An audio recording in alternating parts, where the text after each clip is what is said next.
ও মা, কি রান্না করবো? কি জানি ছোট ভাই বাজারে গেছে, কি নিয়ে আসে দেখি। ও মা, চিকেন এনেছি, চিলি চিকেন করবে গো? চিলি চিকেন করবো, ক্যাপসিকাম নেই মনে হয়। দিদি যে আনলো কালকে বাজার থেকে। ও ফ্রিজে আছে না? হ্যাঁ। আচ্ছা, ও চিলি চিকেন করবে তো? হ্যাঁ হ্যাঁ ঠিক আছে। এখানে রাখলাম। বাজার থেকে চিকেন নিয়ে এসে মাকে দিয়ে বললাম, মা চিলি চিকেন বানাও না। তখন মা বললো, ঠিক আছে চল আজকে চিলি চিকেন বানাই।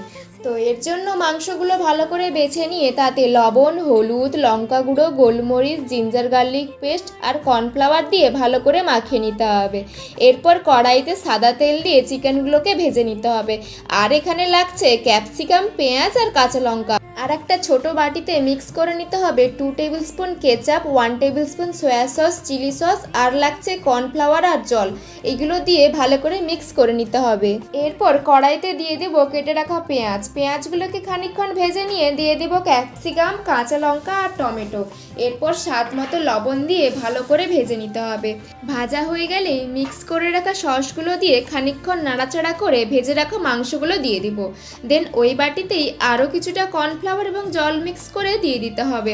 আর দিব এতে 2 টেবিল স্পুন চিনি আর স্বাদ মতো লবণ দিয়েই ফুটিয়ে নিলে তৈরি আমাদের চিলি চিকেন।